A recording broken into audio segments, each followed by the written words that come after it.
संत रैदास जी का नाम सुना है आप लोगों ने? संत रविदास जी, संत रैदास जी,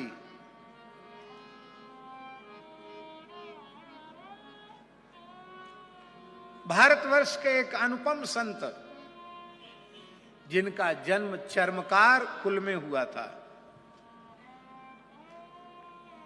और जन्म भी कहां हुआ?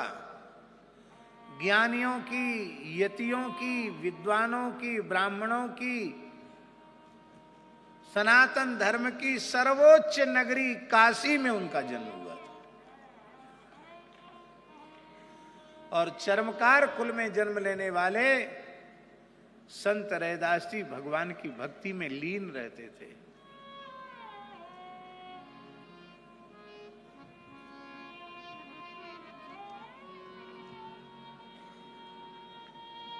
रोज 3 बजे, प्रातःकाल 3 बजे, ठीक 3 बजे पंचगंगा घाट पर श्री गंगा जी में गोता लगा लेते थे रैदास जी।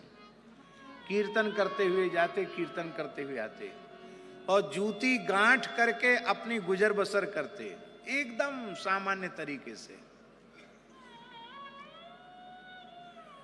एक दिन गंगा जी की रज में उनको गोल मटोल एक पत्थर मिल गया, शिला मिल गई। उन्होंने सोचा यही भगवान है मेरे, कण कण में तो भगवान है ही है। उस गोल मटोल श्याम वर्ण की शिला को लेकर वे अपने घर आ गए, और स्वयं तो नीम के वृक्ष के नीचे रहते थे, और अब ठाकुर जी आ गए तो उनके लिए तो कुछ न कुछ छाया वाली जगह होनी चाहिए। एक झोपड़ी बना दी, उसी में अपने ठाकुर जी को पधरा दिया, सेवा करने लगे। लोगों में चर्चा का विषय छिड़ गया, अरे महाराज चर्मकार होकर तिलक लगाता है तो भगवान की पूजा भी करने लग गया। और इतना विरोध शुरू हो गया रैदास जी की पूजा का कि काशी नरेश के कान भरे गए। काशी नरेश से कहा गया, महाराज काशी में अधर्म हो रहा है, रैदास चर्मकार कुल में उत्पन्न हुआ है, वो भगवान की पूजा करता है। जानते हो इसका परिणाम क्या होगा? त्रीणि तत्र भवन्त्येव दुर्भिक्षम मरणम भयम, या तो अकाल पड़ जाएगा, या महामारी फैल जाएगी, या कोई भयंकर भीषण भयकारी विप्लवकारी घटना घटेगी जो आपके संभालने से भी संभलेगी नहीं। राजा भी घबरा गया। बहुत ध्यान से सुने, हम प्राप्ता का स्वरूप बता रहे हैं। जीव भले ही वो चाहे जितने निम्न कुल में पैदा हुआ हो, यदि साधन में लगा है तो भगवत प्राप्ति होनी है, अवश्य होनी है। राजा ने दरबार में बुलाया, बोले भाई हमने सुना है कि तुम भगवान की पूजा करते हो।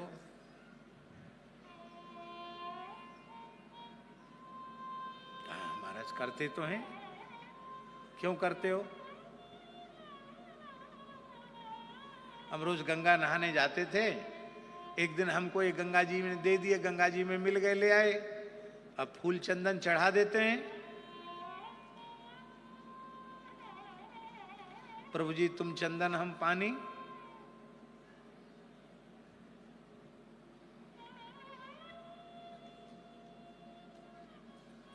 हम कहीं किसी मठ मंदिर की मर्यादा को भंग तो नहीं कर रहे हैं।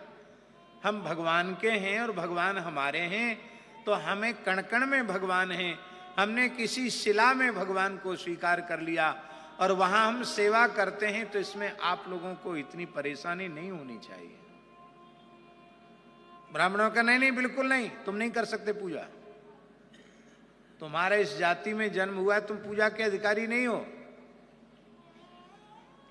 ये सब भगवान की लीला है, इसमें रैदास जी कारण नहीं है। भगवान रैदास जी की महिमा को उजागर करना चाहते हैं। राजा ने फैसला दिया, काशी नरेश ने, ये ठाकुर जी रख देते हैं रैदास जी के सिंहासन पर, और पहले मौका मिलेगा ब्राह्मणों को वेद मंत्र पाठ करके ब्राह्मण बुलावें जिसके बुलाने से ठाकुर जी चल के आ जाएं उसको पूजा का अधिकार है, और जिसके बुलाने से नहीं आवे उसको पूजा का अधिकार नहीं है।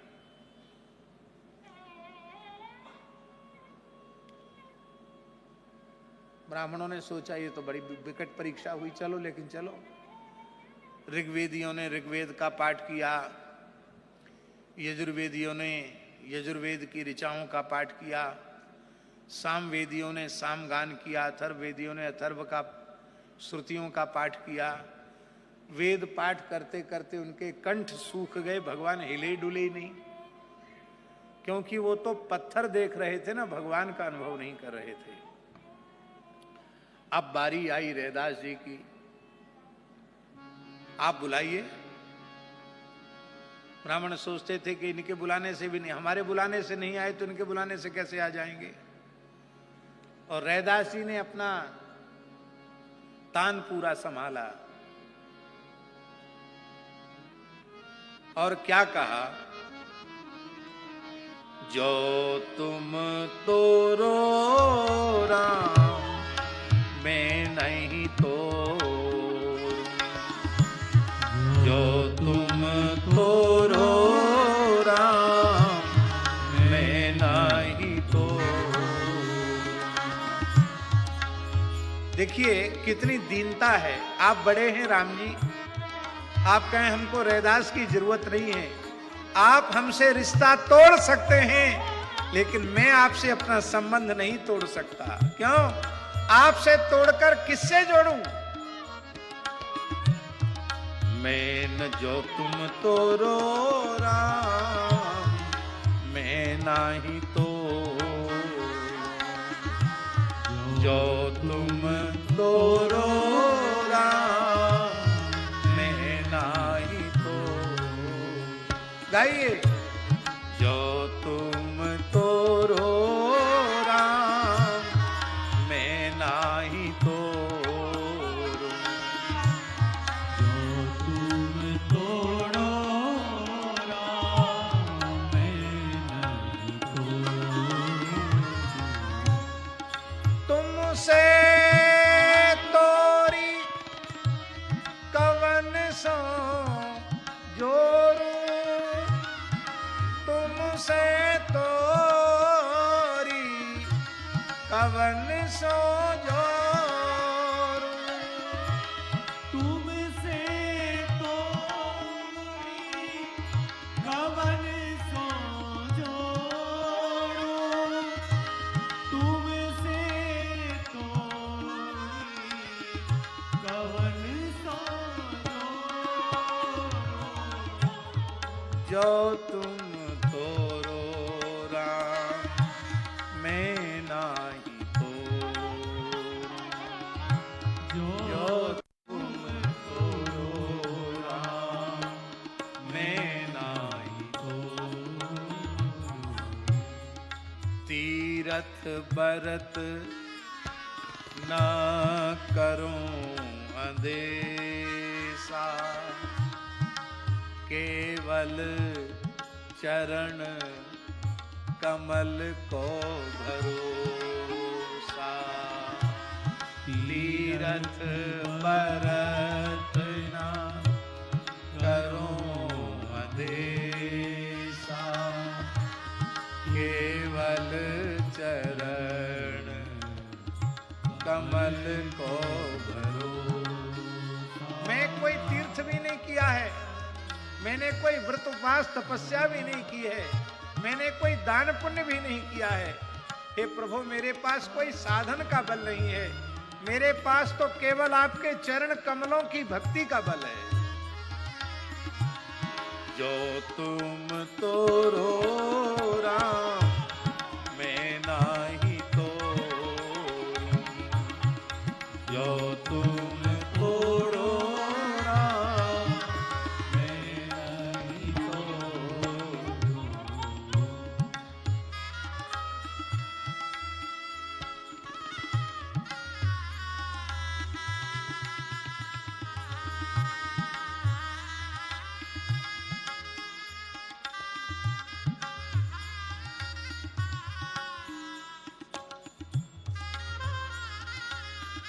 वाह।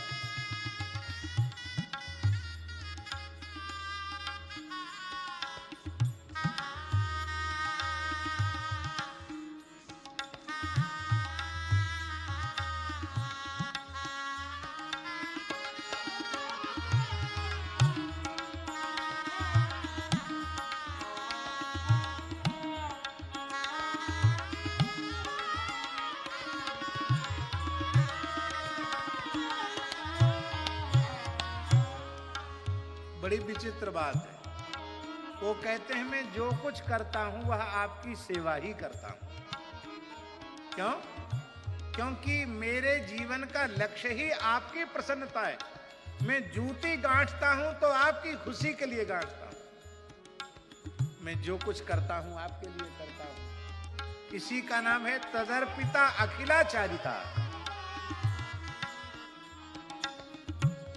जहां तहां जाऊं तुम्हारी पूजा, तुम सा देव और नहीं दूजा।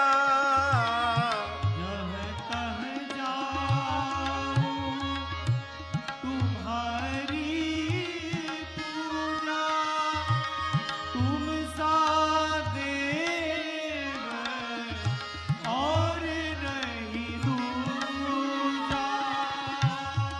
जो तुम तोरो राम मैं नहीं तो, जो तुम तोरो राम मैं नहीं तो, तुम सन तोरी कवन सो जो, तुम सन तोरी कवन समझो। एक बात है, रैदास जी कह रहे हैं मैंने अपने मन को हरि से जोड़ दिया है। और ये बात तो कोई नई बात नहीं है।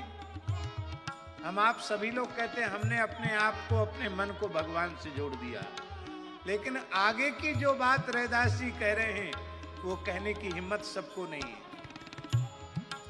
वो कहते हैं हमने अपने मन को हरि से जोड़ दिया है और बाकी सबसे तोड़ दिया है।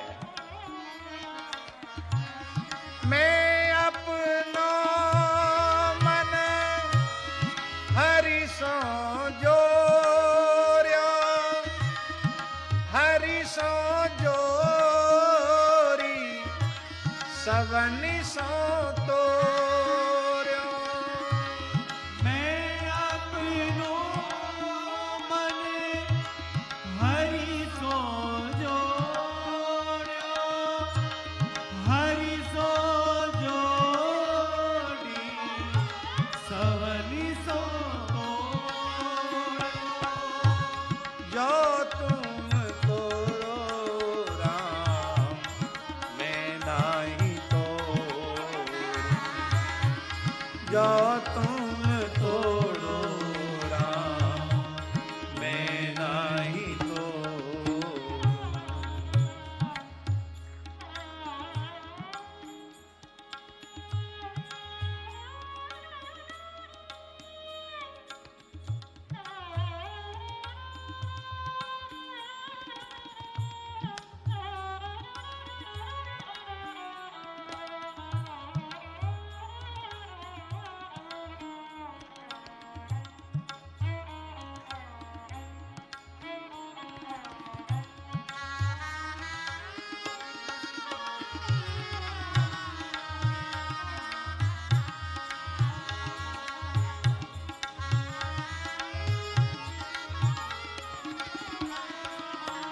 मानस जी में स्वामी जी एक चौपाई है। मोर दास कहाय नर आशा करे तो कहो कहा विश्वासा। भगवान का दास बनकर संसार से आस करे धिक्कार है। रैदास जी कहते हैं सब ही प्रहर तुम्हारी आशा, सब ही प्रहर। तुम्हारी आशा मन क्रम बचन कहत रैदासा। मन क्रम वचन कहत रैदासा। जो तुम तोरो राम मैं नाही तो। जो तुम तोड़ो राम मैं नहीं रो रहे हैं, गा रहे हैं रैदास जी। और महाराज जी अंत में तो रैदास जी ने कहा, आहा, बड़ी प्यारी पंक्ति है रैदास जी की। वो कहते हैं पतित पावन नाम आज सांच कीजिए। विलंब छाणी आइए कि तो बुलाय लीजिए। हे प्रभु, वैकुंठ गोलोक साकेत में पतित पावन नाम सत्य नहीं हो सकता। ये तो आपका धरती पर अवतार लेने पर ही नाम सत्य होता है। आज रैदास जैसा पतित आपके सामने है, इसको अपनी छाती से लगाकर अपना पतित पावन नाम सत्य कर दीजिए। और यदि आपको आने में शर्म संकोच लगता है तो इशारा कीजिए, मैं उछलकर आपकी गोद में आ जाऊं। मैं आपके बिना जी नहीं सकता। और महाराज जी भक्ति काल की वह एक अनुपम घटना है।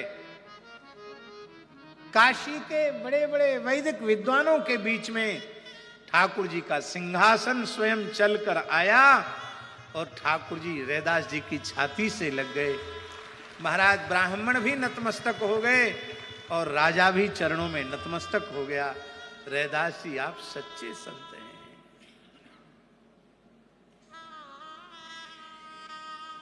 और वो रैदास जी भाव में भरे रहते थे। मानसी सेवा चलती रहती थी उनकी। एक दिन गुरु गोरखनाथ जी आ गए। सिद्ध ही गुरु नाथ संप्रदाय के आचार्य श्री गोरक्षनाथ भगवान आ गए।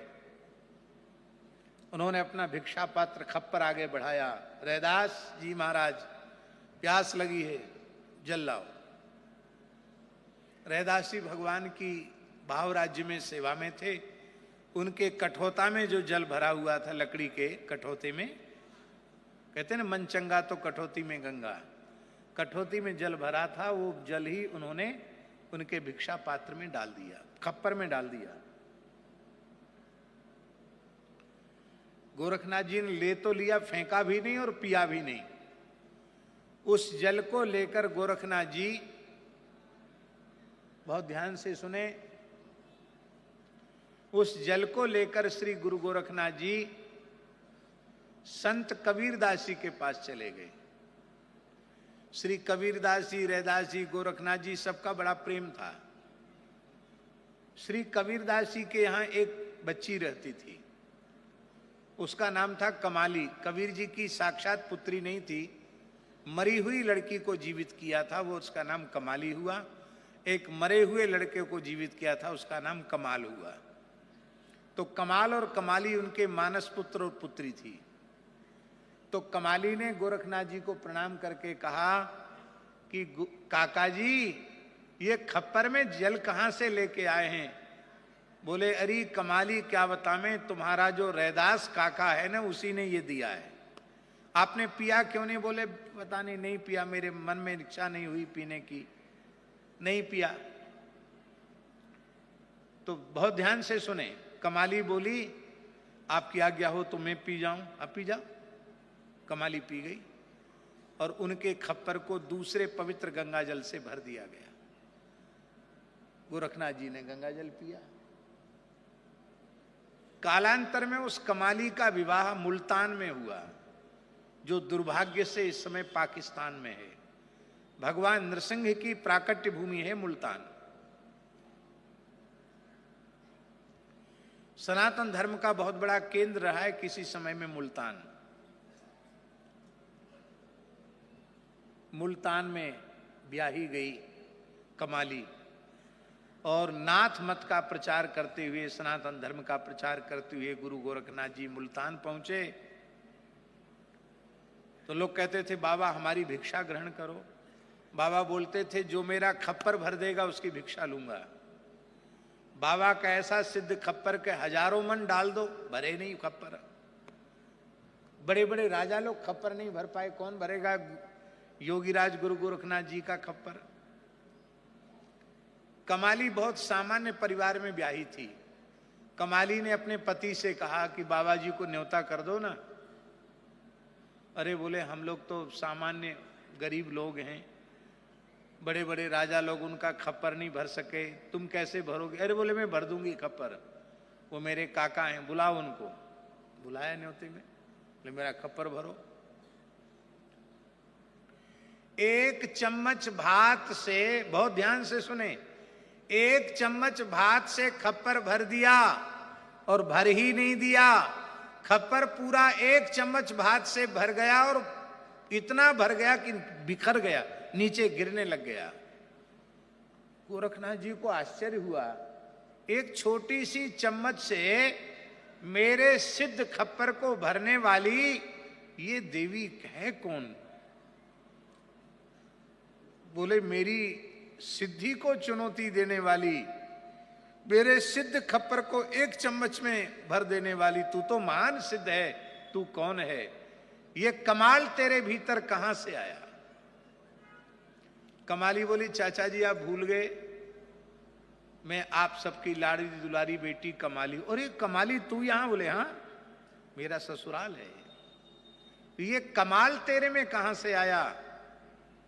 बोले ये मेरा कमाल नहीं है, संत रैदास जी का जो जल आप अपने खप्पर में लेके आए थे उस जल का कमाल है। गोरखनाथ जी ने वहां भिक्षा ली और योग बल से तत्काल अंतर्धान होकर काशी पहुंच गए।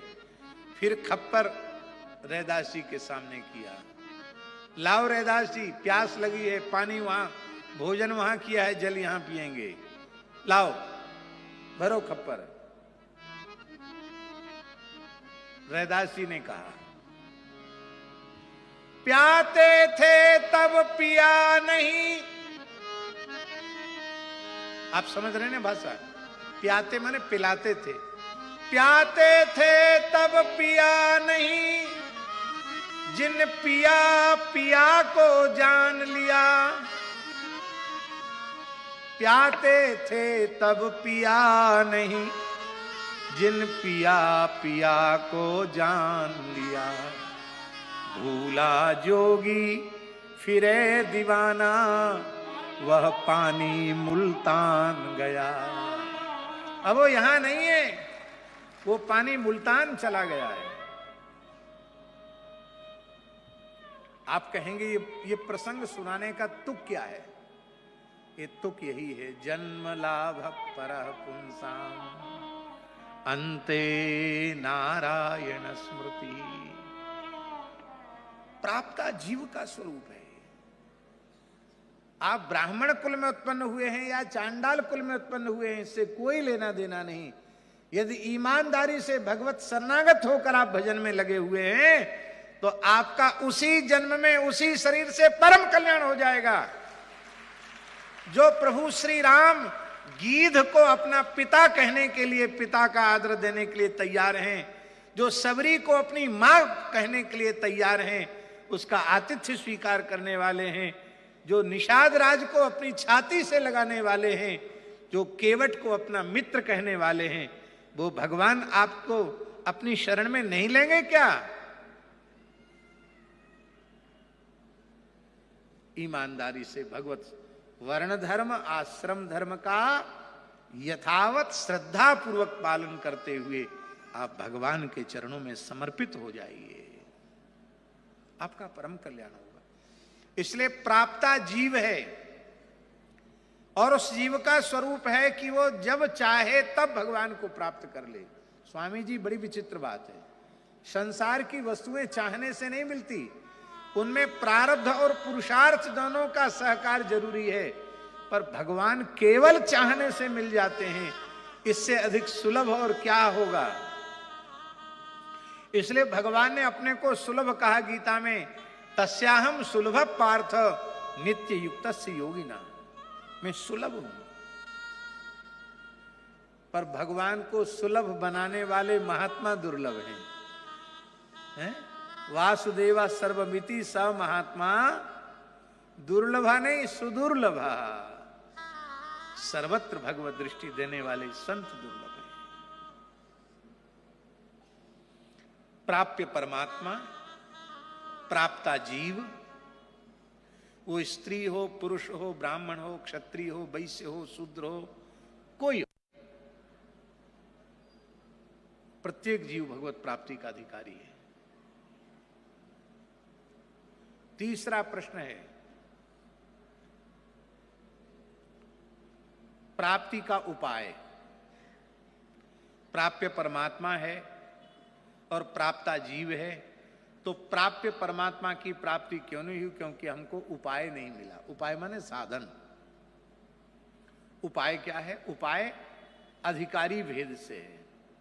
कोई ज्ञान योग का अधिकारी है, कोई निष्काम कर्मयोग का अधिकारी है, कोई भक्ति योग का अधिकारी है, कोई अष्टांग योग का अधिकारी है। आप अपने पूर्व संस्कारों के अनुसार अपने मार्ग को निश्चित कीजिए और उस मार्ग पर दृढ़ता पूर्वक चलिए। अब एक बात और हम कहने जा रहे हैं, हमारे जैसा कोई घोर आलसी प्रमादी जीव विचार करने लगे कि न मैं ज्ञान योग का अधिकारी, न भक्ति योग का अधिकारी, न अष्टांग योग का अधिकारी, न कर्म योग का अधिकारी, तो मैं क्या करूं? मैं भी अपना कल्याण तो चाहता हूं, मैं क्या करूं? तो हमारे जैसे जो लोग हैं उनके कल्याण का भी साधन है, प्राप्ति का उपाय। वो क्या है? नाम योग। उसका नाम है नाम योग। स्वाद आवे या ना आवे, मन लगे न लगे, जिह्वा से केवल राम राम राम राम राम राम राम राम राम राम राम राम राम राम राम राम रट लगा दो। राम नाम का आश्रय ले लो, ज्ञान भी सिद्ध हो जाएगा, कर्म भी सिद्ध हो जाएगी, भक्ति भी सिद्ध हो जाएगी। प्राप्ति का साधन। इसलिए प्राप्ति का सबसे श्रेष्ठ साधन भगवान नाम है। ध्रुव सगलान जप्यो हरि नामू, पावा अचल अनुपम ठाऊं। आज तक जिस किसी ने भी भगवान को प्राप्त किया है, केवल नाम के सहारे प्राप्त किया है। कितने हो गए?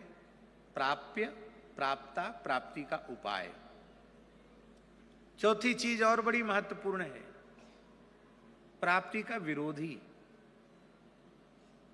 प्राप्ति का विरोधी क्या है?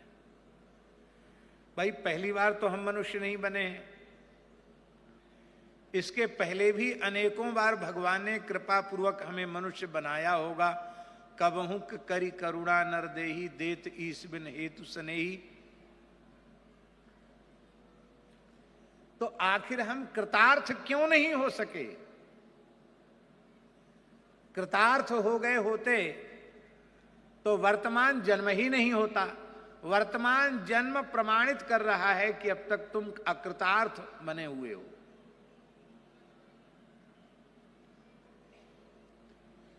तो भगवान ने तो अपनी प्राप्ति का बार बार मनुष्य शरीर देकर हमें अवसर दिया, लेकिन हम कहीं न कहीं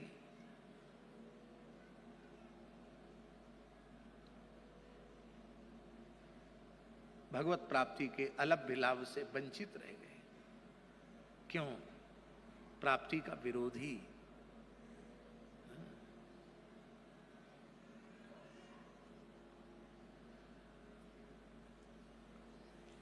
कैलाशी, एक बड़ी सरल सी बात है। आपके घर की टंकी में 1.25 इंच का या 2.25 इंच का पाइप पानी भेजने वाला है, सप्लाई करने वाला है, टंकी में पानी चढ़ाने वाला।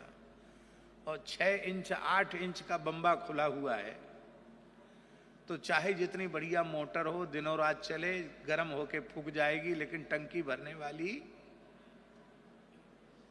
भरेगी टंकी।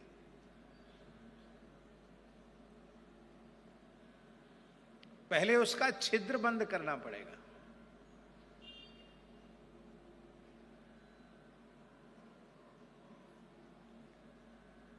ये प्राप्ति का विरोधी क्या है?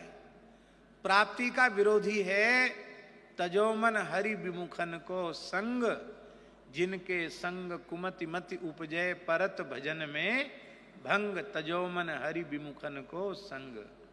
गोस्वामी जी कहते बरभल वास नरक कर ताता, दुष्ट संग जनि देहि विधाता। नारद जी कहते दुस्संगस्तु सर्वथा त्याज्य। प्राप्ति का विरोधी है कुसंग। कुसंग क्या है?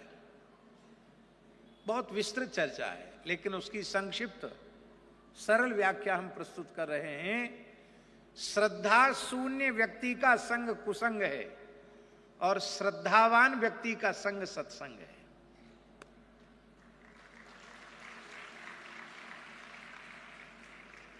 जिस व्यक्ति की रामकृष्ण नारायण में श्रद्धा नहीं, गणपति सूर्य शिव शक्ति इनमें श्रद्धा नहीं, आज पूरे देश में छठ पर्व आज से मनाना आरंभ हुआ है।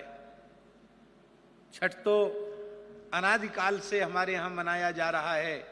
ये सूर्य भगवान की उपासना का 4 दिन का बहुत बड़ा महापर्व, जो बिहार प्रांत में मिथिला क्षेत्र में बहुत उत्साहपूर्वक वहां के लोग इस छठ पर्व को मनाते हैं।